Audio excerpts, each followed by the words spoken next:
सब प्रेम से बोलो श्रीमद् भागवत पुराण की जय। श्री सुखदेव जी कहते हैं, परीक्षित, भगवान श्री कृष्ण ही गोपियों को शिक्षा देने वाले हैं और वही उस शिक्षा के द्वारा प्राप्त होने वाली वस्तु है। इसके पहले जैसा कि वर्णन किया गया है, भगवान श्री कृष्ण ने उन पर महान अनुग्रह किया। अब उन्होंने धर्मराज युधिष्ठिर तथा अन्य समस्त संबंधियों से कुशल मंगल पूछा। भगवान श्री कृष्ण के चरण कमलों का दर्शन करने से ही उनके सारे अशुभ नष्ट हो चुके थे। अब जब भगवान श्री कृष्ण ने उनका सत्कार किया, कुशल मंगल पूछा, तब वे अत्यंत आनंदित होकर उनसे कहने लगे, भगवान, बड़े बड़े महापुरुष मन ही मन आपके चरणार विंद का मकरंद रस पान करते रहते हैं। कभी कभी उनके मुख कमल से लीला कथा के रूप में वे रस छलक पड़ता है। प्रभु, वे इतना अद्भुत दिव्य रस है कि कोई भी प्राणी उसको पी ले तो वे जन्म मृत्यु के चक्कर में डालने वाली विस्मृति अथवा अविद्या को नष्ट कर देता है। उसी रस को जो लोग अपने कानों के दोनों में भर भर कर जी भर पीते हैं, उनके अमंगल की आशंका ही क्या है। भगवान, आप एक रस ज्ञान स्वरूप और अखंड आनंद के समुद्र हैं। बुद्धि वृत्तियों के कारण होने वाली जागृत, स्वप्न, सुषुप्ति, ये तीनों अवस्थाएं आपके स्वयं प्रकाश स्वरूप तक पहुंच ही नहीं पाती, दूर से ही नष्ट हो जाती हैं। आप परमहंसों की एकमात्र गति हैं। समय के फेर से वेदों का ह्रास होते देखकर उसकी रक्षा के लिए आपने अपनी अचिंत्य योग माया के द्वारा मनुष्य का सा शरीर ग्रहण किया है। हम आपके चरणों में बार बार नमस्कार करते हैं। परीक्षित, जिस समय दूसरे लोग इस प्रकार भगवान श्री कृष्ण की स्तुति कर रहे थे, उसी समय यादव और कौरव कुल की स्त्रियां एकत्रित होकर आपस में भगवान की त्रिभुवन विख्यात लीलाओं का वर्णन कर रही थी। अब मैं तुम्हें उन्हीं की बातें सुनाता हूँ।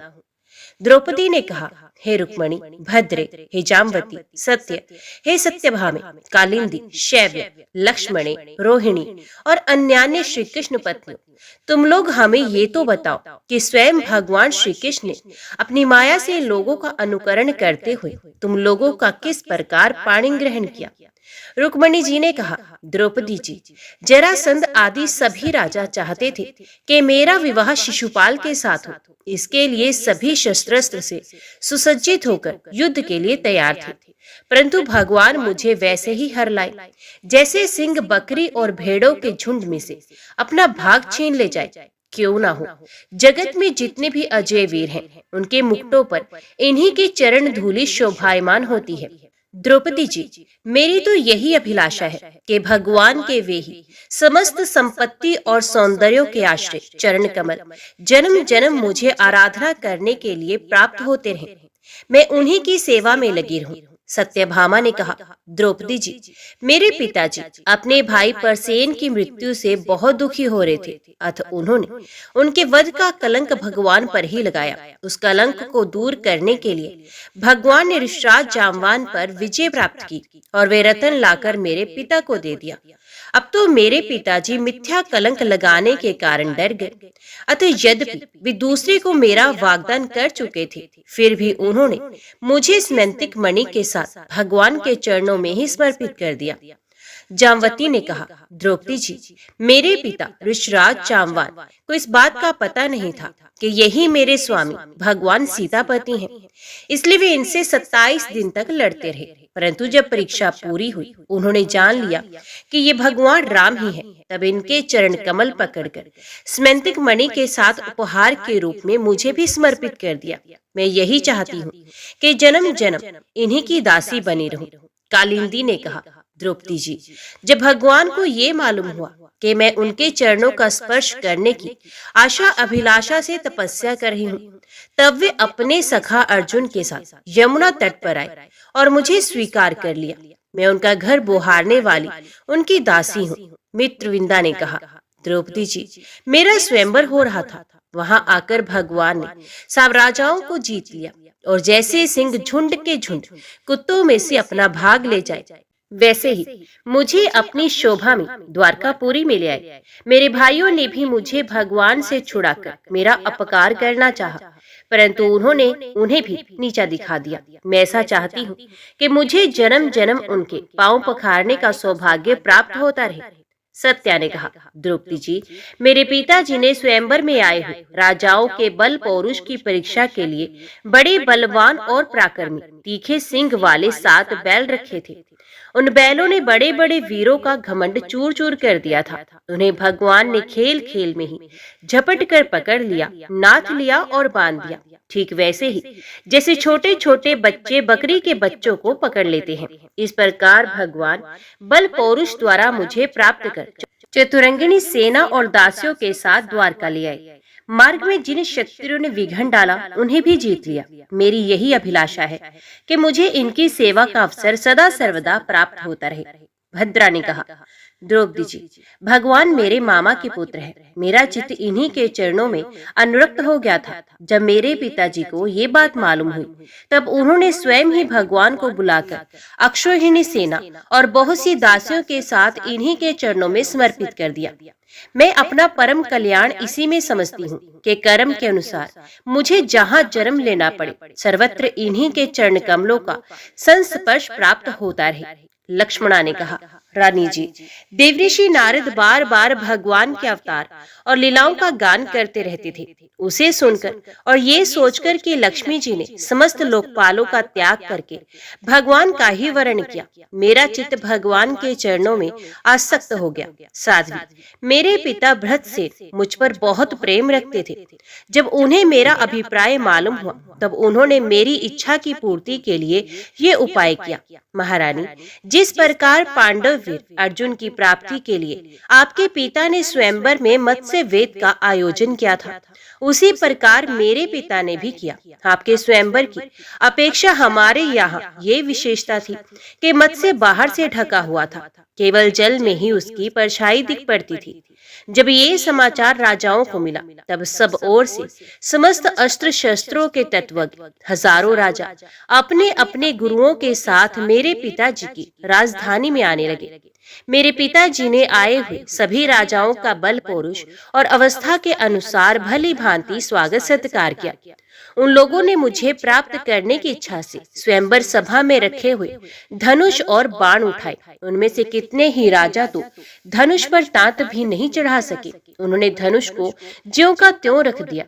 कईयों ने धनुष की डोरी को एक सिरे से बांधकर दूसरे सिरे तक खींच तो लिया, परंतु वे उसे दूसरे सिरे से बांध ना सके। उसका झटका लगने से गिर पड़े। रानी जी, बड़े बड़े प्रसिद्ध वीर जैसे कि जरासंध, अम्बष्ट नरेश, शिशुपाल, भीमसेन, दुर्योधन और कर्ण, इन लोगों ने धनुष पर डोरी तो चढ़ा ली, परंतु उन्हें मछली की स्थिति का पता न चला। पांडव वीर अर्जुन ने जल में उस मछली की परछाई देख ली और ये भी जान लिया कि वे कहाँ है। बड़ी सावधानी से उन्होंने बाण छोड़ा था, परंतु उससे भी लक्ष्य वेध न हुआ। उनके बाण ने केवल उसका स्पर्श मात्र किया। रानी जी, इस प्रकार बड़े बड़े अभिमानियों का मान मर्दन हो गया। अधिकांश नरपतियों ने मुझे पाने की लालसा एवं साथ ही साथ लक्ष्य वेध की चेष्टा भी छोड़ दी। तब भगवान ने धनुष उठाकर खेल खेल में अनायास ही उस पर डोरी चढ़ा दी, बाण साधा और जल में केवल एक बार मछली की परछाई देखकर बाण मारा तथा उसे नीचे गिरा दिया। उस समय ठीक दोपहर हो रहा था।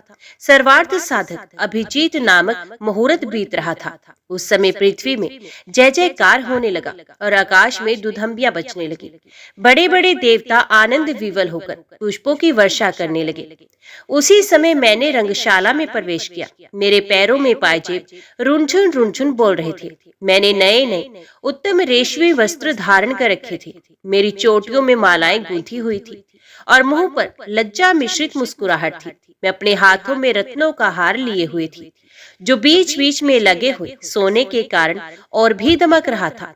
उस समय मेरा मुखमंडल घनी घुंघराली अलकों से सुशोभित हो रहा था तथा कपोलों पर कुंडलों की आभा पड़ने से वे और भी दमक उठा था। मैंने एक बार अपना मुख उठाकर चंद्रमा की किरणों के समान सुशीतल हास्य रेखा और तिरछी चितवन से चारों ओर बैठे हुए राजाओं की ओर देखा। फिर धीरे से अपनी वरमाला भगवान के गले में डाल दी। ये तो कह ही चुकी हूँ कि मेरा हृदय पहले से ही भगवान के प्रति अनुरक्त था। मैंने ज्यों ही वरमाला पहनाई त्यों ही मृदंग, पखावज, शंख, ढोल, नगारे आदि बाजे बजने लगे। नट और नर्तकियां नाचने लगी, गवैये गाने लगे। जब मैंने इस प्रकार अपने स्वामी प्रियतम भगवान को वरमाला पहना दी, उन्हें वरण कर लिया, तब कामातुर राजाओं को बड़ा डाह हुआ। वे बहुत ही चिढ़ गए। चतुर्भुज भगवान ने अपने श्रेष्ठ 4 घोड़ों वाले रथ पर मुझे चढ़ा लिया और हाथ में शारंग धनुष लेकर तथा कवच पहनकर युद्ध करने के लिए वे रथ पर खड़े हो गए। पर रानी जी, दारुक ने सोने के साज सामान से लदे हुए रथ को सब राजाओं के सामने ही द्वारका के लिए हाँक दिया। जैसे कोई सिंह हरणियों के बीच में अपना भाग ले जाता है, उनमें से कुछ राजाओं ने धनुष लेकर युद्ध के लिए सज धज कर इस उद्देश्य से रास्ते में पीछा भी किया कि हम भगवान को रोक लें। परंतु रानी जी, उनकी चेष्टा ठीक वैसी ही थी जैसे कुत्ते सिंह को रोकना चाहे। शारंग धनुष के छूटे हुए तीरों से किसी की बाह कट गई तो किसी के पैर कट गए और किसी की गर्दन ही उतर गई। बहुत से लोग तो उस रणभूमि में ही सदा के लिए सो गए और बहुत से युद्ध भूमि छोड़कर भाग खड़े हुए। तदंतर यदुवंश शिरोमणि भगवान ने सूर्य की भांति अपने निवास स्थान स्वर्ग और पृथ्वी में सर्वत्र प्रशंसित द्वारका नगरी में प्रवेश किया। उस दिन वे विशेष रूप से सजाई गई थी। इतनी झंडियां, पताकाएं और तोरण लगाए गए थे कि उनके कारण सूर्य का प्रकाश धरती तक नहीं आ पाता था। मेरी अभिलाषा पूर्ण हो जाने से पिताजी को बहुत प्रसन्नता हुई। उन्होंने अपने हितैषी सुहृदों, सगे संबंधियों और भाई बंधुओं को बहुमूल्य वस्त्र, आभूषण, शैया, आसन और विविध प्रकार की सामग्रियां देकर सम्मानित किया। भगवान परिपूर्ण है, तथापि मेरे पिताजी ने प्रेमवश उन्हें बहुत सी दासियां, सब प्रकार की संपत्तियां, सैनिक, हाथी, रथ, घोड़े एवं बहुत से बहुमूल्य अस्त्र शस्त्र समर्पित किए। हमने पूर्व जन्म में सबकी आसक्ति छोड़कर कोई बहुत बड़ी तपस्या की होगी, तभी तो हम इस जन्म में आत्माराम भगवान की गृहदासियां हुई हैं। 16,000 पत्नियों की ओर से रोहिणी जी ने कहा, भौमासुर ने दिग्विजय के समय बहुत से राजाओं को जीतकर उनकी कन्या हम लोगों को अपने महल में बंदी बना रखा था। भगवान ने ये जानकर युद्ध में भौमासुर और उसकी सेना का संहार कर दिया और स्वयं पूर्ण काम होने पर भी उन्होंने हम लोगों को वहां से छुड़ाया तथा पाणी ग्रहण करके अपनी दासी बना लिया। रानी जी, हम सदा सर्वदा उनके उन्हीं चरण कमलों का चिंतन करती रहती हैं, जो जन्म मृत्यु रूप संसार से मुक्त करने वाले हैं। साध्वी द्रौपदी जी, हम साम्राज्य, इंद्रपद अथवा इन दोनों के भोग, अणिमा आदि ऐश्वर्य, ब्रह्मा का पद, मोक्ष अथवा सालोक्य, सारूप्य आदि मुक्तियां कुछ भी नहीं चाहती। हम केवल इतना ही चाहती हैं कि अपने प्रियतम प्रभु के सुकोमल चरण कमलों की वे श्रीरज सर्वदा अपने सर पर वहन किया करें, जो लक्ष्मी जी के वक्ष स्थल पर लगी हुई है, केसर की सुगंध से युक्त है। उदार शिरोमणि भगवान के जिन चरण कमलों का स्पर्श उनके गो चराते समय गोप गोपियां, भीलने, तिनके और घास लताएं तक करना चाहती थी, उन्हीं की हमें भी चाह है। परीक्षित, सर्वात्मा भक्त भयहारी भगवान श्री कृष्ण के प्रति उनकी पत्नियों का कितना प्रेम है, ये बात कुंती, गांधारी, द्रौपदी, सुभद्रा, दूसरी राजपत्नियों और भगवान की प्रियतमा गोपियों ने भी सुनी। सबके सब उनका ये अलौकिक प्रेम देखकर अत्यंत मुग्ध, अत्यंत विस्मित हो गई। सबके नेत्रों में प्रेम की आंसू छलक आए। इस प्रकार जिस समय स्त्रियों से स्त्रियां और पुरुषों से पुरुष बातचीत कर रहे थे, उसी समय बहुत से ऋषि मुनि भगवान श्री कृष्ण और बलराम जी का दर्शन करने के लिए वहां आए। उनमें प्रधान ये थे: श्री कृष्ण देवपायन व्यास, देवऋषि नारद, च्यवन, देवल, असित, विश्वामित्र, शतानंद, भरद्वाज, गौतम अपने शिष्यों के सहित भगवान परशुराम, वशिष्ठ, गालव, भृगु, पुलस्त्य, कश्यप, अत्रि, मार्कंडेय, बृहस्पति, द्वित, त्रित, एकत, सनक, सनंदन, सनातन, सनंत कुमार, अंगीरा, अगस्त्य, याज्ञवल्क्य और वामदेव इत्यादि ऋषियों को देखकर पहले से बैठे हुए नरपतिगण, युधिष्ठिर आदि पांडव, भगवान श्री कृष्ण और बलराम जी सहसा उठकर खड़े हो गए और सबने उन विश्व वंदित ऋषियों को प्रणाम किया। इसके बाद स्वागत, आसन, पादम, अर्घ्य, पुष्पमाला, धूप और चंदन आदि से सब राजाओं ने तथा बलराम जी के साथ स्वयं भगवान भगवान श्री कृष्ण ने उन सब ऋषियों की विधि पूर्वक पूजा की। जब सब ऋषि मुनि आराम से बैठ गए, तब धर्म रक्षा के लिए अवतीर्ण भगवान श्री कृष्ण ने उनसे कहा। उस समय वे बहुत बड़ी सभा चुपचाप भगवान का भाषण सुन रही थी। भगवान श्री कृष्ण ने कहा, धन्य है, हम लोगों का जीवन सफल हो गया। आज जन्म लेने का हमें पूरा पूरा फल मिल गया, क्योंकि जिन योगेश्वरों का दर्शन बड़े बड़े देवताओं के लिए भी अत्यंत दुर्लभ है, उन्हीं का दर्शन हमें प्राप्त हुआ। जिन्होंने बहुत थोड़ी तपस्या की और जो लोग अपने इष्ट देव को समस्त प्राणियों के हृदय में ना देखकर केवल मूर्ति विशेष में ही उनका दर्शन करते हैं, उन्हें आप लोगों के दर्शन, स्पर्श, कुशल प्रश्न, प्रणाम और पाद पूजन आदि का सुअवसर भला कब मिल सकता है। केवल जल में तीर्थ ही तीर्थ नहीं कहलाते, केवल मिट्टी या पत्थर की प्रतिमाएं ही देवता नहीं होती। संत पुरुष ही वास्तव में तीर्थ और देवता है, क्योंकि उनका बहुत समय तक सेवन किया जाए तब वे पवित्र हैं। परंतु संत पुरुष तो दर्शन मात्र से ही कृतार्थ कर देते हैं। अग्नि, सूर्य, चंद्रमा, तारे, पृथ्वी, जल, आकाश, वायु, वाणी और मन के अधिष्ठात्र देवता उपासना करने पर भी पाप का पूरा पूरा नाश नहीं कर सकते, क्योंकि उनकी उपासना से भेद बुद्धि का नाश नहीं होता और वे और भी बढ़ती है। परंतु यदि 2 घड़ी भी ज्ञानी महापुरुषों की सेवा की जाए तो वे सारे पाप ताप मिटा देते हैं, क्योंकि वे भेद बुद्धि के विनाशक है। महात्माओं और सभासदों, जो मनुष्य वात, पित्त और कफ इन 3 धातुओं से बने हुए शवतुल्य शरीर को ही आत्मा, अपना, मैं, स्त्री, पुत्र आदि को ही अपना और मिट्टी, पत्थर, काष्ठ आदि पार्थिव विकारों को ही इष्ट देव मानता है, तथा जो केवल जल को ही तीर्थ समझता है, ज्ञानी महापुरुषों को नहीं, वे मनुष्य होने पर भी पशुओं में भी नीच गधा ही है। परीक्षित, भगवान श्री कृष्ण अखंड ज्ञान संपन्न है। उनका ये गूढ़ भाषण सुनकर सबके सब ऋषि मुनि चुप रह गए। उनकी बुद्धि चक्कर में पड़ गई। वे समझ न सके कि भगवान ये क्या कह रहे हैं। उन्होंने बहुत देर तक विचार करने के बाद ये निश्चय किया कि भगवान सर्वेश्वर होने पर भी जो इस प्रकार सामान्य कर्म परतंत्र जीव की भांति व्यवहार कर रहे हैं, ये केवल लोक संग्रह के लिए है। ऐसा समझकर वे मुस्कुराते हुए जगत गुरु भगवान श्री कृष्ण से कहने लगे। मुनियों ने कहा, भगवान, आपकी माया से प्रजापतियों के अधीश्वर मरीचि आदि तथा बड़े बड़े तत्वज्ञानी हम लोग मोहित हो रहे हैं। अब स्वयं ईश्वर होते हुए भी मनुष्य किसी चेष्टाओं से अपने को छिपाए रखकर जीव की भांति आचरण करते हैं। भगवान, सचमुच आपकी लीला अत्यंत विचित्र है, परम आश्चर्यमयी है। जैसे पृथ्वी अपने विकारों, वृक्ष, पत्थर, घट आदि के द्वारा बहुत से नाम और रूपों को ग्रहण करती है, वास्तव में वे एक ही है, वैसे ही आप एक और चेष्टाहीन होने पर भी अनेक रूप धारण करते हैं और अपने आप से इस जगत की रचना, रक्षा और संहार करते हैं। पर ये सब करते हुए भी इन कर्मों से लिप्त नहीं होते, जो सजातीय, विजातीय और स्वगत भेद शून्य एक रस अनंत है। उसका ये चरित्र लीला मात्र नहीं तो और क्या है। धन्य है आपकी ये लीला।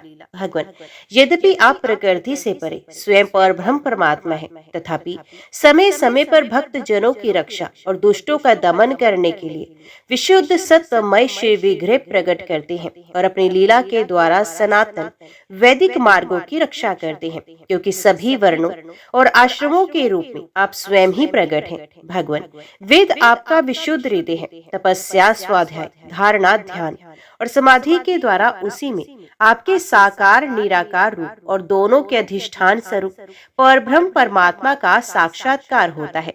परमात्मन ब्राह्मण ही वेदों के आधारभूत आपके स्वरूप की उपलब्धि के स्थान है। इसी से आप ब्राह्मणों का सम्मान करते हैं और इसी से आप ब्राह्मण भक्तों में अग्रगण्य भी हैं। आप सर्वविध कल्याण साधनों की चरम सीमा है और संत पुरुषों की एकमात्र गति है। आपसे मिलकर आज हमारे जन्म, विद्या, तप और ज्ञान सफल हो गए। वास्तव में सबके परम फल आप ही हैं। प्रभु, आपका ज्ञान अनंत है। आप स्वयं सच्चिदानंद स्वरूप और ब्रह्म परमात्मा भगवान हैं। आपने अपनी अचिंत्य शक्ति योग माया के द्वारा अपनी महिमा छिपा रखी है। हम आपको नमस्कार करते हैं। ये सभा में बैठे हुए राजा लोग और दूसरों की तो बात ही क्या, स्वयं आपके साथ आहार विहार करने वाले यदुवंशी लोग भी आपको वास्तव में नहीं जानते, क्योंकि आपने अपने स्वरूप को, जो सबकी आत्मा, जगत का आदि कारण और नियंता है, माया के पर्दे से ढक रखा है। जब मनुष्य स्वप्न देखने लगता है, उसमें स्वप्न के मिथ्या पदार्थों को ही सत्य समझ लेता है और नामात्र की इंद्रियों से प्रतीत होने वाले अपने स्वप्न शरीर को ही वास्तविक शरीर मान बैठता है। उसे उतनी देर के लिए इस बात का बिल्कुल ही पता नहीं रहता कि स्वप्न शरीर के अतिरिक्त एक जागृत अवस्था का शरीर भी है। ठीक इसी प्रकार जागृत अवस्था में भी इंद्रियों की प्रवृत्ति रूप माया से चित्त मोहित होकर नाम मात्र के विषयों में भटकने लगता है। उस समय भी चित्त के चक्कर से विवेक शक्ति ढक जाती है और जीव ये नहीं जान पाता कि आप इस जागृत संसार से परे हैं। प्रभु, बड़े बड़े ऋषि मुनि अत्यंत परिपक्व योग साधना के द्वारा आपके उन चरण कमलों को हृदय में धारण करते हैं, जो समस्त पाप राशि को नष्ट करने वाले गंगा जल के भी आश्रय स्थान है। ये बड़े सौभाग्य की बात है कि आज हमें उन्हीं का दर्शन हुआ है। प्रभु, हम आपके भक्त हैं, आप हम पर अनुग्रह कीजिए, क्योंकि आपके परम पद की प्राप्ति उन्हीं लोगों को होती है जिनका लिंग शरीर रूप जीव कोश आपकी उत्कृष्ट भक्ति के द्वारा नष्ट हो जाता है। राजर्षि, भगवान की इस प्रकार स्तुति करके उनसे राजा धृतराष्ट्र से तथा धर्मराज युधिष्ठिर जी से अनुमति लेकर उन लोगों ने अपने अपने आश्रम पर जाने का विचार किया। परम यशस्वी वसुदेव जी उनका जाने का विचार देखकर उनके पास आए और उन्हें प्रणाम किया और उनके चरण पकड़कर बड़ी नम्रता से निवेदन करने लगे। वसुदेव जी ने कहा, ऋषियों, आप लोग सर्वदेव स्वरूप हैं, मैं आप लोगों को नमस्कार करता हूँ। आप लोग कृपा करके मेरी एक प्रार्थना सुन लीजिए। वे ये है कि जिन कर्मों के अनुष्ठान से कर्मों और कर्म वासनाओं का अत्यंत नाश मोक्ष हो जाए, उनका आप मुझे उपदेश दीजिए। नारद जी ने कहा, ऋषियों, ये कोई आश्चर्य की बात नहीं कि वसुदेव जी श्री कृष्ण को अपना बालक समझकर शुद्ध जिज्ञासा के भाव से अपने कल्याण का साधन हम लोगों से पूछ रहे हैं। संसार में बहुत पास रहना मनुष्यों के अनादर का कारण हुआ करता है। देखते हैं, गंगा तट पर रहने वाला पुरुष गंगा जल को छोड़कर अपनी शुद्धि के लिए दूसरे तीर्थ में जाता है। श्री कृष्ण की अनुभूति समय के फेर से होने वाली जगत की सृष्टि, स्थिति और प्रलय से मिटने वाली नहीं है। वे स्वतः किसी दूसरे निमित्त से, गुणों से और किसी से भी क्षीण नहीं होती। उनका ज्ञान में स्वरूप अविद्या, राग द्वेष आदि क्लेश, पुण्य पाप में कर्म, सुख दुख आदि कर्म फल तथा सत्व आदि गुणों के प्रवाह से खंडित नहीं है। वे स्वयं अद्वितीय परमात्मा है। जब वे अपने आप को अपनी ही शक्तियों, प्राण आदि से ढक लेते हैं, तब मूर्ख लोग ऐसा समझते हैं कि वे ढक गए, जैसे बादल कोहरा या ग्रहण के द्वारा अपने नेत्रों के ढक जाने पर सूर्य को ढका हुआ मान लेता है। इसके बाद ऋषियों ने भगवान श्री कृष्ण, बलराम जी और अन्य राजाओं के सामने ही वसुदेव जी को संबोधित करके कहा, कर्मों के द्वारा कर्म वासना और कर्म फलों का अत्यंतिक नाश करने का सबसे अच्छा उपाय ये है कि यज्ञ आदि के द्वारा समस्त यज्ञों के अधिपति भगवान विष्णु की श्रद्धा पूर्वक आराधना करें। त्रिकालदर्शी ज्ञानियों ने शास्त्र दृष्टि से यही चित्त की शांति का उपाय, सुगम मोक्ष साधन और चित्त में आनंद का उल्लास करने वाला धर्म बताया है। अपने न्याय उपार्जित धन से श्रद्धा पूर्वक पुरुषोत्तम भगवान की आराधना करना ही द्विजातीय ब्राह्मण, क्षत्रिय और वैश्य गृहस्थ के लिए परम कल्याण का मार्ग है। वसुदेव जी, विचारवान पुरुष को चाहिए कि यज्ञ, दान आदि के द्वारा धन की इच्छा को, गृहस्थोचित भोगों द्वारा स्त्री पुत्र की इच्छा को और काल क्रम से स्वर्ग आदि भोग भी नष्ट हो जाते हैं। इस विचार से लोकेशना को त्याग दिया। इस प्रकार धीर पुरुष घर में रहते हुए ही तीनों प्रकार की ऐशनाओं, इच्छाओं का परित्याग करके तपोवन का रास्ता लिया करते हैं।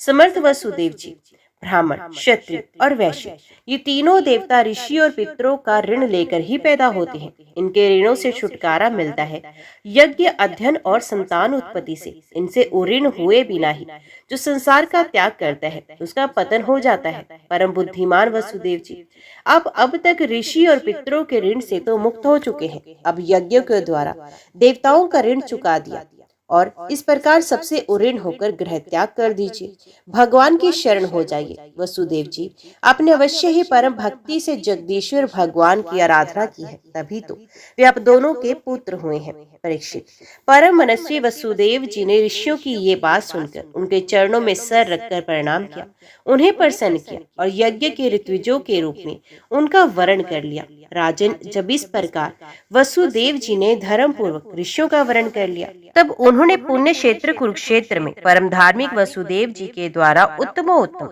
सामग्री से युक्त यज्ञ करवाए।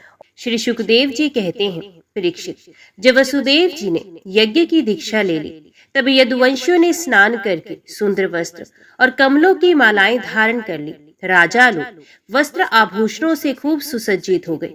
वसुदेव जी की पत्नियों ने सुंदर वस्त्र, अंगराग और सोने के हारों से खुद को सजा लिया और फिर वे सब बड़े आनंद से अपने अपने हाथों में मांगलिक सामग्री लेकर यज्ञशाला में आई। उस समय मृदंग, पखावज, शंख, ढोल और नगारे आदि बाजे बजने लगे। नट और नर्तकियां नाचने लगी। सूत और मागध स्तुति गान करने लगे। गंधर्वों के साथ सुरीले गले वाली गंधर्व पत्नियां गान करने लगी। वसुदेव जी ने पहले नेत्रों में अंजन और शरीर में मक्खन लगा लिया। फिर उनकी देवकी आदि 18 पत्नियों के साथ उन्हें ऋत्विजों ने महाअभिषेक की विधि से वैसे ही अभिषेक कराया, जिस प्रकार प्राचीन काल में नक्षत्रों के साथ चंद्रमा का अभिषेक हुआ था। उस समय यज्ञ में दीक्षित होने के कारण वसुदेव जी तो मृग चर्म धारण किए हुए थे, परंतु उनकी पत्नियां सुंदर सुंदर साड़ी, कंगन, हार, पायजेब और कर्णफूल आदि आभूषणों से खूब सजी हुई थी। वे अपनी पत्नियों के साथ भली भांति शोभायमान हो। महाराज, वसुदेव जी के ऋत्विज और सदस्य रत्न जटित आभूषण तथा रेशमी वस्त्र धारण करके वैसे ही सुशोभित हुए जैसे पहले इंद्र के यज्ञ में हुए थे। उस समय भगवान श्री कृष्ण और बलराम जी अपने अपने भाई बंधु और स्त्री पुत्रों के साथ इस प्रकार शोभायमान हुए जैसे अपनी शक्तियों के साथ समस्त जीवों के ईश्वर स्वयं भगवान समष्टि, जीवों के अभिमानी श्री संघर्षण तथा अपने विशुद्ध नारायण स्वरूप में शोभायमान होते हैं। वसुदेव जी ने प्रत्येक यज्ञ में ज्योतिषों, दर्श, पूर्णमास आदि प्राकृतिक यज्ञों, सौरस्त्रादि, वैकृत यज्ञों और अग्निहोत्र आदि अन्यान्य यज्ञों के द्वारा द्रव्य क्रिया और उनके ज्ञान के मंत्रों के स्वामी भगवान विष्णु की आराधना की। इसके बाद उन्होंने उचित समय पर ऋत्विजों को वस्त्र अलंकारों से सुसज्जित किया और शास्त्र के अनुसार बहुत सी दक्षिणा तथा प्रचुर धन के साथ अलंकृत गोय, पृथ्वी और सुंदर कन्याएं दी। इसके बाद महर्षियों ने पत्नी संयाज नामक यज्ञांग और अभ्र स्नान अर्थात यज्ञांत स्नान संबंधी अवशेष कर्म कराकर वसुदेव जी को आगे करके परशुराम जी के बनाए कुंडों में स्नान किया।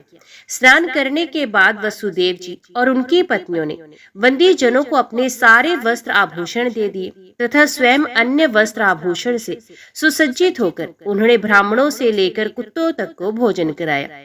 तदंतर अपने भाई बंधुओं, उनके स्त्री पुत्रों तथा विदर्भ, कौशल, कुरु, काशी, केकय और संजय आदि देशों के राजाओं, सदस्यों, ऋत्विजों, देवताओं, मनुष्यों, भूतों, पितरों और चारणों को विदाई के रूप में बहुत सी भेंट देकर सम्मानित किया। वे लोग लक्ष्मीपति भगवान श्री कृष्ण की अनुमति लेकर यज्ञ की प्रशंसा करते हुए अपने अपने घर को चले गए। उस समय राजा धृतराष्ट्र, विदुर, युधिष्ठिर, भीम, अर्जुन, भीष्म पितामह, द्रोणाचार्य, कुंती, नकुल, सहदेव, नारद, भगवान व्यासदेव तथा दूसरे स्वजन, संबंधी और बांधव अपने हितैषी बंधु यादवों को छोड़कर जाने में अत्यंत वीर व्यथा का अनुभव करने लगे। उन्होंने अत्यंत स्नेहचित से यदुवंशियों का आलिंगन किया और बड़ी कठिनाई से किसी प्रकार अपने अपने देश को गए।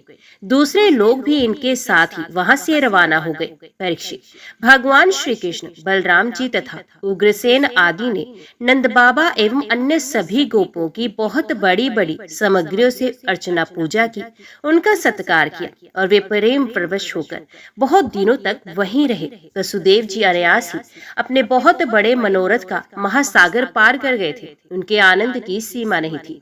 सभी आत्मीय स्वजन उनके साथ थे। उन्होंने नंद बाबा का हाथ पकड़कर कहा, वसुदेव जी ने कहा, भाई जी, भगवान ने मनुष्यों के लिए एक बहुत बड़ा बंधन बना दिया है। उस बंधन का नाम है स्नेह, प्रेम पाश। मैं तो ऐसा समझता हूँ कि बड़े बड़े शूरवीर और योगी यति भी उसे तोड़ने में असमर्थ हैं। आपने हम अकृतज्ञों के प्रति अनुपम मित्रता का व्यवहार किया है। क्यों ना हो, अब सरीखे संत शिरोमणियों का तो ऐसा स्वभाव ही होता है। हम इसका कभी बदला नहीं चुका सकते, आपको इसका कोई फल नहीं दे सकते। फिर भी हमारा ये मैत्री संबंध कभी टूटने वाला नहीं है। आप इसको सदा निभाते रहेंगे। भाई जी, पहले तो बंदी गृह में बंद होने के कारण हम आपका कुछ भी प्रिय और हित ना कर सके। अब हमारी ये दशा हो रही है कि हम धन संपत्ति के नशे से, श्रीमत से अंधे हो रहे हैं। आप हमारे सामने हैं तो भी हम आपकी ओर देख नहीं पाते। दूसरों को सम्मान देकर स्वयं सम्मान ना चाहने वाले भाई जी, जो कल्याणकामी है, उसे राज्य लक्ष्मी ना मिले, इसी में उसका भला है। क्योंकि मनुष्य राज्य लक्ष्मी से अंधा हो जाता है और अपने भाई बंधु स्वजनों तक को नहीं देख पाता। परीक्षित, इस प्रकार कहते कहते वसुदेव जी का हृदय प्रेम से गदगद हो गया। उन्हें नंद बाबा की मित्रता और उपकार स्मरण हो आए। उनके नेत्रों में प्रेम अश्रु उमड़ आए और वे रोने लगे। नंद जी अपने सखा वसुदेव जी को प्रसन्न करने के लिए एवं भगवान श्री कृष्ण और बलराम जी के प्रेम पाश में बंधकर आजकल करते करते 3 महीने तक वहीं रह गए। यदुवंशियों ने जी भर उनका सम्मान किया। इसके बाद बहुमूल्य आभूषण, रेशमी वस्त्र, नाना प्रकार की उत्तम सामग्रियों और भोगों से नंद बाबा को, उनके व्रजवासी साथियों को और बंधु बांधवों को खूब तृप्त किया। वसुदेव जी, उग्रसेन, श्री कृष्ण, बलराम, उद्धव आदि यदुवंशियों ने अलग अलग उन्हें अनेकों प्रकार की भेंटें दी। उनको विदा करने पर उन सब सामग्रियों को लेकर नंद बाबा अपने व्रज के लिए रवाना हुए। नंद बाबा गोपों और गोपियों का चित्र भगवान श्री कृष्ण के चरण कमलों में इस प्रकार लग गया कि वे फिर प्रयत्न करने पर भी उसे वहां से लौटा न सके। सुतरा बिना ही मन के उन्होंने मथुरा की यात्रा की। जब सब बंधु बांधव वहां से विदा हो चुके, तब भगवान श्री कृष्ण को ही एकमात्र इष्ट देव मानने वाले यदुवंशियों ने ये देखकर कि वर्षा ऋतु आ पहुंची है, द्वारका के लिए प्रस्थान किया। वहां जाकर उन्होंने सब लोगों से वसुदेव जी के यज्ञ महोत्सव, स्वजन संबंधियों के दर्शन मिलन आदि तीर्थ यात्रा के प्रसंगों को कह सुनाया। परीक्षित, इसके बाद एक दिन भगवान श्री कृष्ण और बलराम जी प्रातःकालीन प्रणाम करने के लिए माता पिता के पास गए। प्रणाम कर लेने पर वसुदेव जी बड़े प्रेम से दोनों भाइयों का अभिनंदन करके कहने लगे। वसुदेव जी ने बड़े बड़े ऋषियों के मुंह से भगवान की महिमा सुनी थी तथा उनके ऐश्वर्यपूर्ण चरित्र भी देखे थे। इससे उन्हें इस बात का दृढ़ विश्वास हो गया था, ये साधारण पुरुष नहीं, स्वयं भगवान है। इसलिए उन्होंने अपने पुत्रों को प्रेम पूर्वक संबोधित करते हुए यूं कहा, सच्चिदानंद स्वरूप श्री कृष्ण, महायोगेश्वर संघर्षण, तुम दोनों सनातन हो। मैं जानता हूँ कि तुम दोनों सारे जगत के साक्षात कारण स्वरूप, प्रधान और पुरुष के भी नियामक परमेश्वर हो। इस जगत के आधार, निर्माता और निर्माण सामग्री भी तुम ही हो। इस सारे जगत के स्वामी तुम दोनों हो और तुम्हारी ही क्रीड़ा के लिए इसका निर्माण हुआ है। ये जिस समय जिस रूप में जो कुछ कहता है, जो कुछ रहता है, होता है, ये सब तुम ही हो। इस जगत में प्रकृति रूप से भोग्य और पुरुष रूप से भोक्ता तथा दोनों से परे, दोनों के नियामक साक्षात भगवान भी तुम ही हो। इंद्रियातीत, जन्म अस्तित्व आदि भाव विकारों से रहित परमात्मा, इस चित्र विचित्र जगत का तुम ही ने निर्माण किया है और इसमें स्वयं तुमने ही आत्मा रूप से प्रवेश भी किया है। तुम प्राण और जीव के रूप में इसका पालन पोषण कर रहे हो। क्रिया शक्ति, प्रधान, प्राण आदि में जो जगत की वस्तुओं की सृष्टि करने की सामर्थ्य है, वे उनकी अपनी सामर्थ्य नहीं, तुम्हारी ही है। क्योंकि वे तुम्हारे समान चेतन नहीं, अचेतन है, स्वतंत्र नहीं, परतंत्र है। अतः उन चेष्टाशील प्राण आदि में केवल चेष्टा मात्र होती है, शक्ति नहीं। शक्ति तो तुम्हारी ही है प्रभु। चंद्रमा की कांति, अग्नि का तेज, सूर्य की प्रभा, नक्षत्र और विद्युत आदि की संपूर्ण गण से सत्ता, पर्वतों की स्थिरता, पृथ्वी के साधारण शक्ति रूप से वृत्ति और गंध रूप गुण, ये सब वास्तव में तुम ही हो परमेश्वर। जल में तृप्त करने, जीवन देने और शुद्ध करने के जो शक्तियां हैं, वे तुम्हारा ही स्वरूप है। जल और उसका रस भी तुम ही हो प्रभु। इंद्रिय शक्ति, अंतकरण की शक्ति, शरीर की शक्ति, उसका हिलना डुलना, चलना फिरना, ये सब वायु की शक्तियां तुम्हारी ही हैं। दिशाएं और उनके अवकाश भी तुम ही हो। आकाश और उस आश्रयभूत सफोट शब्द तन्मात्रा या प्रावाणी, नाद पश्यंती, ओंकार मध्यमा तथा अक्षर, इन पदार्थों का अलग अलग निर्देश करने वाले पद, रूप, वैखरी वाणी भी तुम ही हो। इंद्रियां, उनकी विषय प्रकाशिनी शक्ति और अधिष्ठात्र देवता तुम ही हो। बुद्धि की निश्चयात्मकता शक्ति और जीव की विशुद्ध समृद्धि भी तुम ही हो। भूतों में उनका कारण तामस अहंकार, इंद्रियों में उनका कारण तेजस अहंकार और इंद्रियों के अधिष्ठात्र देवताओं में उनका कारण सात्विक अहंकार तथा जीवों के आवागमन का कारण माया भी तुम ही हो। भगवान, जैसे मिट्टी आदि वस्तुओं के विकार, घड़ा, वृक्ष आदि में मिट्टी निरंतर वर्तमान है और वास्तव में वे मृत्तिका रूप ही है, उसी प्रकार जितने भी विनाशवान पदार्थ हैं उनमें तुम कारण रूप से अविनाशी तत्व हो। वास्तव में वे सब तुम्हारे ही स्वरूप हैं प्रभु। सत्व, रज, तम, ये तीनों गुण और उनकी वृत्तियां, महत्व आदि परब्रह्म परमात्मा में तुम में योग माया के द्वारा कल्पित हैं। इसलिए ये जितने भी जन्म, अस्थि, वृद्धि, परिणाम आदि भाव विकार है, ये तुम में सर्वथा नहीं है। जब तुम में इनकी कल्पना कर ली जाती है तब तुम इन विकारों में अनुगत जान पड़ते हो। कल्पना की निवृत्ति हो जाने पर तो निर्विकल्प परमार्थ स्वरूप तुम ही तुम रह जाते हो। ये जगत सत्व, रज, तम, इन तीनों गुणों का परवाह है। देह, इंद्रियां, अंतकरण, सुख, दुख और रंग, लोभ आदि उन्हीं के कार्य है। इनमें जो अज्ञानी तुम्हारा सर्वात्मा का सूक्ष्म स्वरूप नहीं जानते, वे अपने देह अभिमान रूप अज्ञान के कारण ही कर्मों के फंदों में फंसकर बार बार जन्म मृत्यु के चक्कर में भटकते रहते हैं।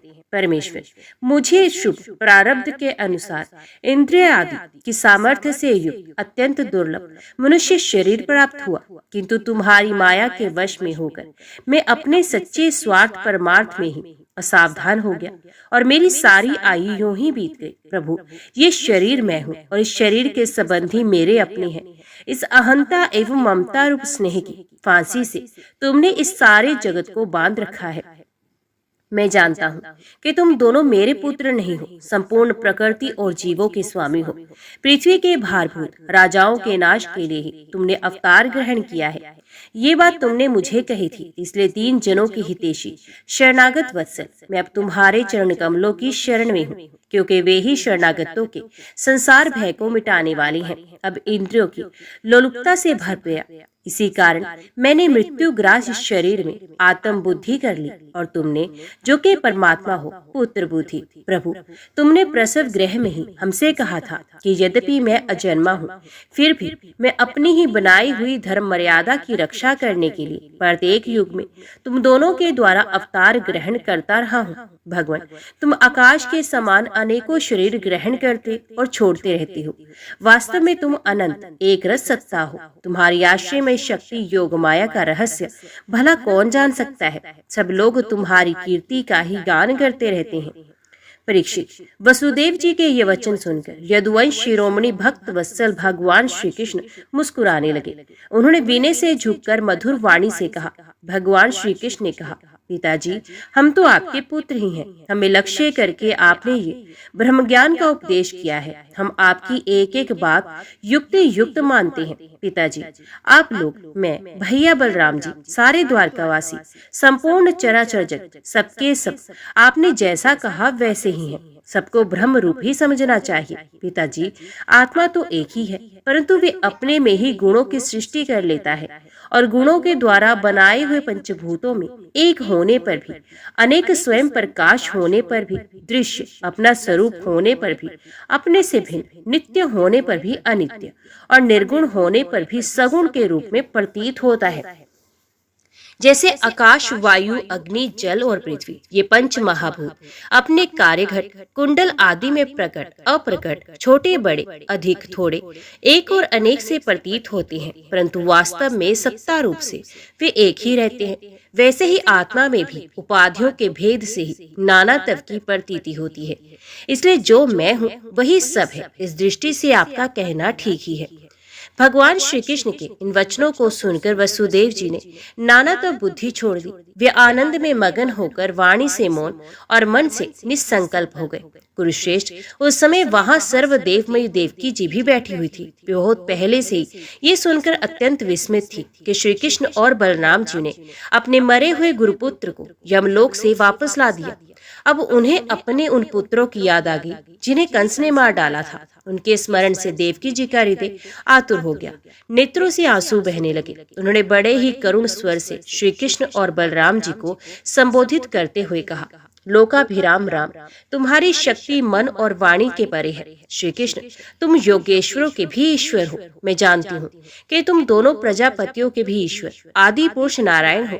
ये भी मुझे निश्चित रूप से मालूम है कि जिन लोगों ने काल क्रम से अपना धैर्य, संयम और सत्व गुण खो दिया है तथा शास्त्र की आज्ञाओं का उल्लंघन करके जो स्वेच्छाचार परायण हो रहे हैं, भूमि के भारभूत उन राजाओं का नाश करने के लिए ही तुम दोनों मेरे गर्भ से अवतीर्ण हुए हो।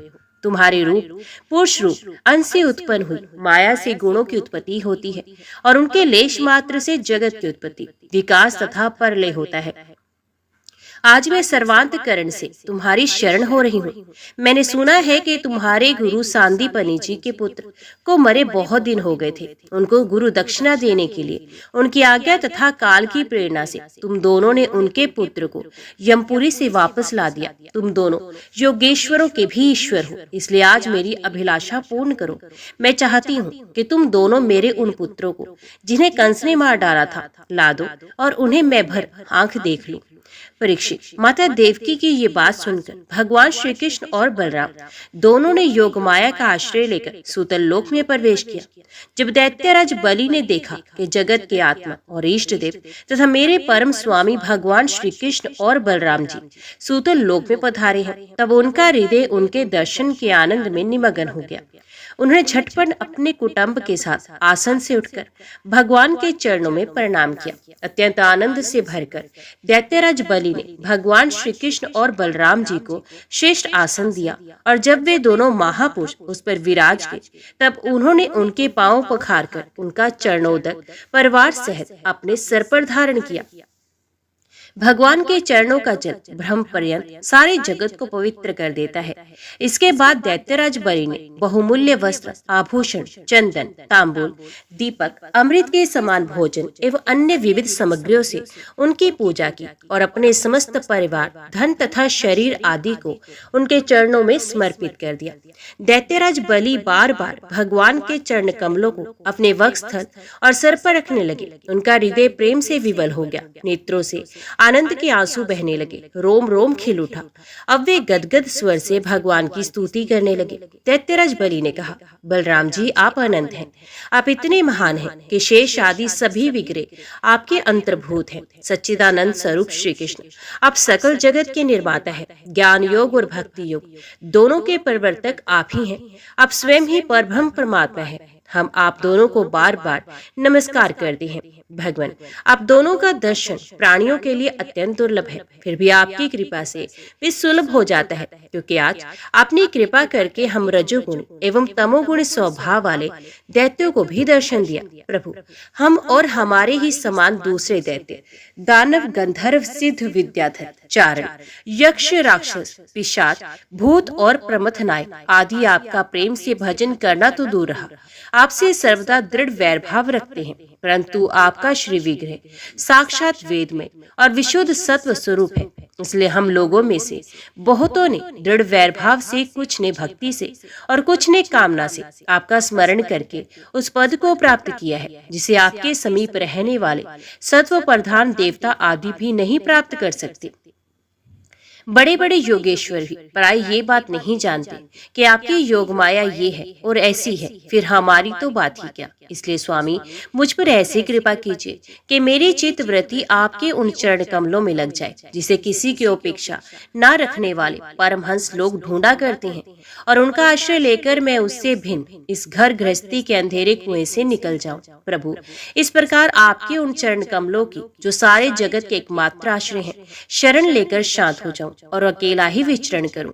यदि कभी किसी का संग करना ही पड़े तो सबके परम हितैषी संतों का ही। प्रभु, आप समस्त चराचर जगत के नियंता और स्वामी हैं। आप हमें आज्ञा देकर निष्पाप बनाइए, हमारे पापों का नाश कर दीजिए, क्योंकि जो पुरुष श्रद्धा के साथ आपकी आज्ञा का पालन करता है वे विधि निषेध के बंधन से मुक्त हो जाता है। भगवान श्री कृष्ण ने कहा, दैत्यराज, स्वयंभू मनवंतर में प्रजापति मरीचि की पत्नी ऊर्णा के गर्भ से 6 पुत्र उत्पन्न हुए। वे सभी देवता थे। वे ये देखकर कि ब्रह्मा जी अपनी पुत्री से समागम करने के लिए उद्यत हैं, हंसने लगे। इस परिहास रूप अपराध के कारण उन्हें ब्रह्मा जी ने शाप दे दिया और वे असुर योनि में हिरण्यकश्यप के पुत्र रूप में उत्पन्न हुए। अब योगमाया ने उन्हें वहां से लाकर देवकी के गर्भ में रख दिया और उनको उत्पन्न होते ही कंस ने मार डाला। दैत्यराज, माता देवकी जी अपने उन पुत्रों के लिए अत्यंत शोकातुर हो रही हैं और वे तुम्हारे पास हैं। अतः हम अपनी माता का शोक दूर करने के लिए यहाँ उन्हें लेने आए हैं। इसके बाद ये शाप से मुक्त हो जाएंगे और आनंद पूर्वक अपने लोक में चले जाएंगे। इनके 6 नाम हैं, समर, उद्गीत, परिश्वंग, पतंग, शूद्रभूत और घृणी। उन्हें मेरी कृपा से पुण्य सदगति प्राप्त होगी। परीक्षित, इतना कहकर भगवान श्री कृष्ण चुप हो गए। दैत्यराज बलि ने उनकी पूजा की। इसके बाद श्री कृष्ण और बलराम जी बालकों को लेकर फिर द्वारका लौट आए तथा माता देवकी को उनके पुत्र सौंप दिए। उन बालकों को देखकर देवी देवकी के हृदय में वात्सल्य स्नेह की बाढ़ आ गई। उनके स्तनों से दूध बहने लगा। वे बार बार उन्हें गोद में लेकर छाती से लगाती और उनका सिर सूंघती। पुत्रों के स्पर्श के आनंद से सराबोर एवं आनंदित देवकी ने उनको स्तनपान कराया। वे विष्णु भगवान की उस माया से मोहित हो रही थी जिसे सृष्टि चक्र चलता है। परीक्षित, देवकी जी के स्तनों का दूध साक्षात अमृत था। क्यों न हो, भगवान श्री कृष्ण जो उसे पी चुके थे, उन बालकों ने वही अमृत में दूध पिया। उस दूध के पीने से भगवान श्री कृष्ण के अंगों का स्पर्श होने से उन्हें आत्म साक्षात्कार हो गया। जिसके बाद उन लोगों ने भगवान श्री कृष्ण, माता देवकी, पिता वसुदेव और बलराम जी को नमस्कार किया। तदंतर सबके सामने ही वे देवलोक को चले गए। देवी देवकी ये देखकर अत्यंत विस्मित हो गई कि मरे हुए बालक लौट आए और फिर चले भी गए। उन्होंने ऐसा निश्चय किया कि ये श्री कृष्ण की ही कोई लीला कौशल है। परीक्षित, भगवान श्री कृष्ण स्वयं परमात्मा है। उनकी शक्ति अनंत है।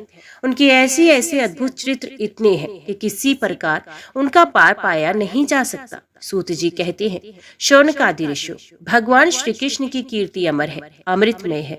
उनका चरित्र जगत के समस्त पाप तापों को मिटाने वाला तथा भक्त जनों के कर्ण कुहरों में आनंद सुधा प्रवाहित करने वाला है।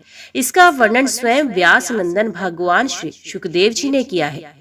जो इसका श्रवण करता है अथवा दूसरों को सुनाता है, उसकी संपूर्ण चित्तवृत्ति भगवान में लग जाती है और वे उन्हीं के परम कल्याण स्वरूप धाम को प्राप्त होता है।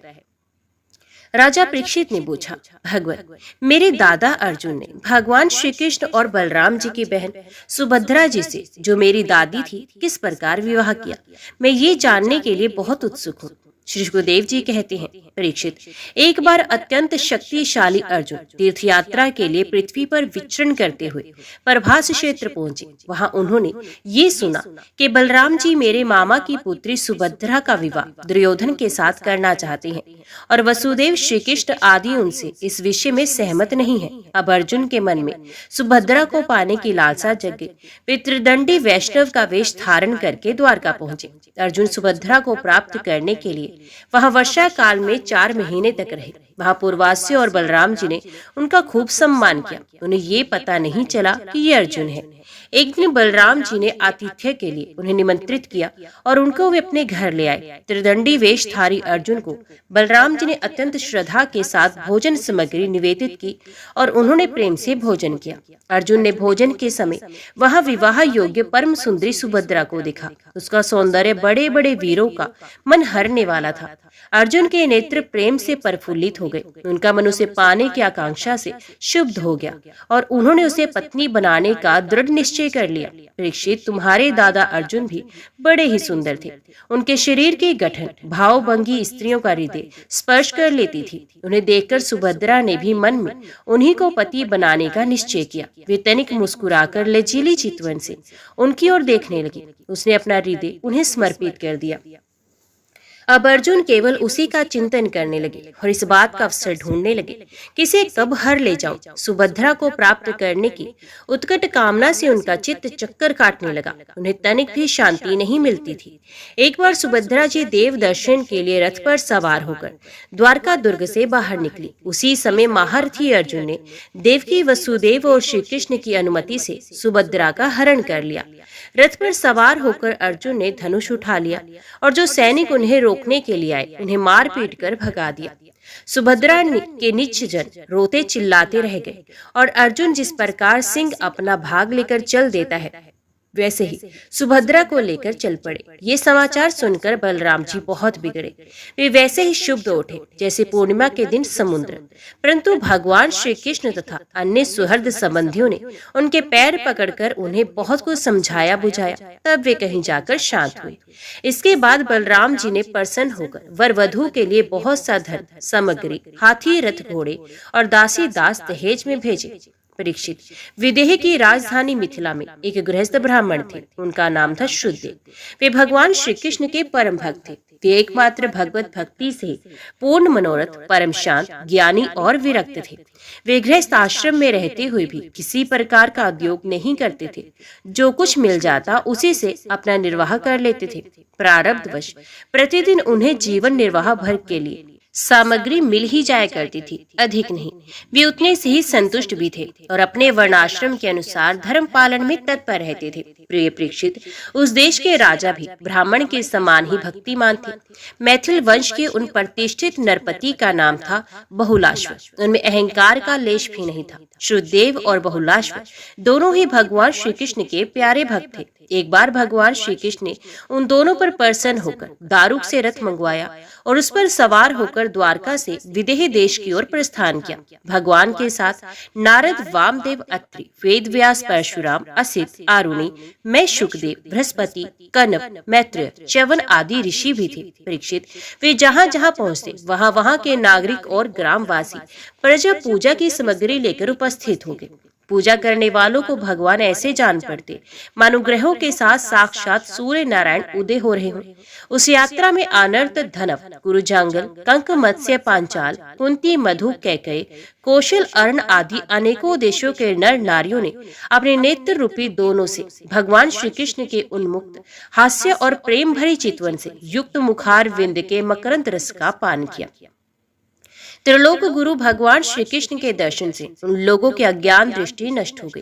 प्रभु दर्शन करने वाले नर नारियों को अपनी दृष्टि से परम कल्याण और तत्व ज्ञान का दान करते चल रहे थे। स्थान स्थान पर मनुष्य और देवता भगवान की उस कीर्ति का गान करके सुनाते जो समस्त दिशाओं को उज्जवल बनाने वाली एवं समस्त अशुभों का विनाश करने वाली है।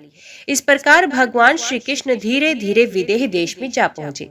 परीक्षित, भगवान श्री कृष्ण के शुभ आगमन का समाचार सुनकर नागरिक और ग्रामवासियों के आनंद की सीमा न रही। वे अपने हाथों में पूजा की विविध सामग्रियां लेकर उनकी अगवानी करने आए। भगवान श्री कृष्ण का दर्शन करके उनके हृदय और मुख कमल प्रेम और आनंद से खिल गए। उन्होंने भगवान तथा मुनियों को, जिनका नाम केवल सुन रखा था, देखा नहीं था, हाथ जोड़कर मस्तक झुकाकर प्रणाम किया। मिथिला नरेश, बहुलाश्व और शुद्धदेव ने ये समझकर कि जगत गुरु भगवान श्री कृष्ण हम लोगों पर अनुग्रह करने के लिए ही पधारे हैं, उनके चरणों पर गिरकर प्रणाम किया। बहुलाश्व और शुद्धदेव दोनों ने ही एक साथ हाथ जोड़कर मुनि मंडली के सहित भगवान श्री कृष्ण को आतिथ्य ग्रहण करने के लिए निमंत्रित किया।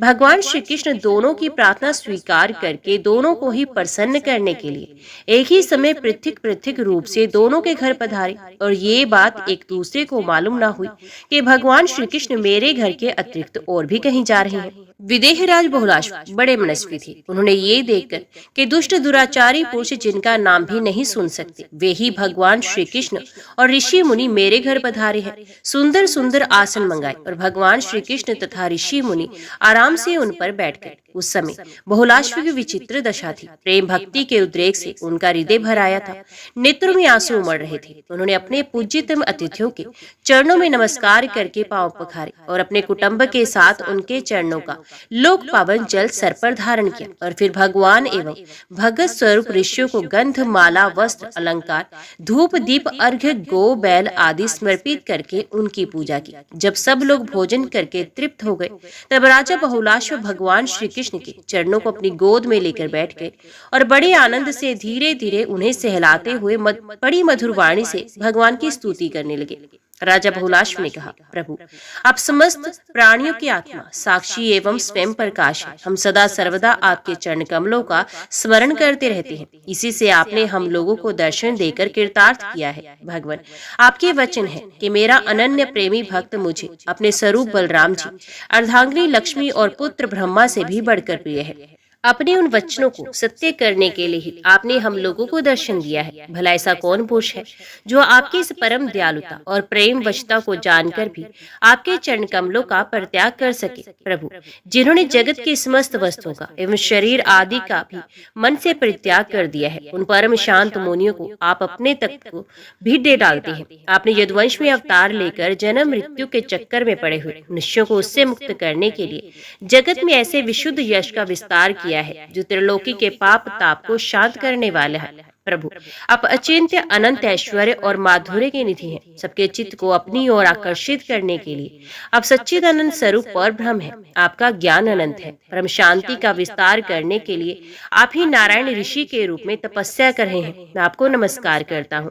एक रस अनंत आप कुछ दिनों तक मुनि मंडली के साथ हमारे यहाँ निवास कीजिए और अपने चरणों की धूल से इस स्थान को पवित्र कीजिए। ओम नमो भगवते वासुदेवाय नमः। जय श्री राधे कृष्णा। आज की वीडियो में इतना ही। उम्मीद करती हूँ वीडियो आपको पसंद आई होगी। वीडियो पसंद आई हो तो वीडियो को लाइक और चैनल को सब्सक्राइब जरूर कीजिएगा। जय श्री कृष्णा लिखकर कमेंट बॉक्स में अपनी हाजिरी और अपने सुझाव देना ना भूलेगा। तो मिलते हैं अगली कथा अगली वीडियो के साथ। तब तक के लिए देखते व सुनते रहिए। जय मां कंजक, जय माता दी।